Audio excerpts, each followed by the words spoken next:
Hi, I'm Ben Skydell. I teach here at Drisha in the July College Institute and in the Dr. Beth Samuels High School program.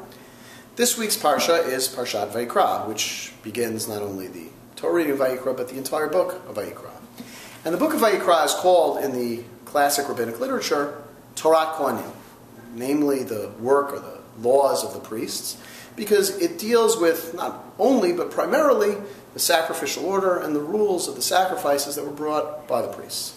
Now, this is a difficult topic for us to kind of relate to today, considering the fact that, of course, there is no temple, there are no sacrifices, and it's something that is often at times very foreign and very distant. But I think that if we study some of the laws of the sacrifices and some of the implications of those laws, I think there's something very rich and very deep that we, even in 2013, can call from them. One example. The Mishnah in Masechet Zvachim, on Daf Yud Gimel Amud Aleph, tells us about the order of the sacrifices, and specifically what would happen if a person had a mindset or an improper thought, and would that invalidate the korban or not? If I slaughtered an animal for one korban, but I had in mind another, so perhaps, or not perhaps, but certainly, that would not be a valid sacrifice. And the Mishnah tells us as follows. Shehazevach nifsal ba'arva dvarim, that a sacrifice can be invalidated by an improper thought at 4 times. Bashchita, when it is slaughtered. Ubekibul, when the blood is collected. Ubehiluch, when the blood is brought from the place where it's collected to the altar. Ubezrika, and at the moment that the blood is being sprinkled. Now, this is an interesting Mishnah in the following way. We understand that 3 of the 4 elements are essential to a sacrifice. The slaughter, you don't slaughter an animal without killing it. The collecting of the blood, because the blood is going to be part of what is brought, or the main part of what is brought on the altar. And the sprinkling on the altar, which is actually an essential part of the sacrifice. The question comes up, what is so significant about walking the blood from point A to point B, that if your mindset was wrong, it would invalidate the entire sacrifice?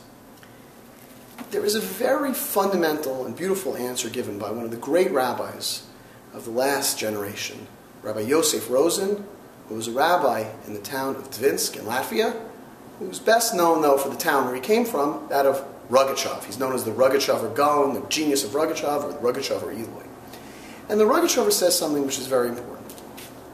He says as follows, that it is true, the bringing of the blood from point A to point B is not an essential part of the sacrifice.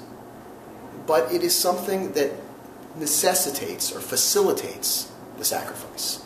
Meaning, you don't need to walk from point A to point B. That's not part of what it means to bring a korban. However, it is impossible to bring a korban if you don't get the blood from one place to another. And it is here the Rogachever says something remarkable. He says, there are certain things that are mitzvot, there are certain things that are commandments, and we know that those things are holy. We know those things are what God asks of us. But he said sometimes there are things that are not commanded, but that facilitate holiness, facilitate commandments. The walking of the blood is not important in and of itself, but it facilitates something holy. And he said when something facilitates something holy, even if it's not directly in mitzvah, directly in the Torah, that in and of itself becomes a holy object, a holy purpose, a holy action. And therefore, your mindset has to be correct, not only for the essential parts of the sacrifice, but for the thing that allows the sacrifice to happen.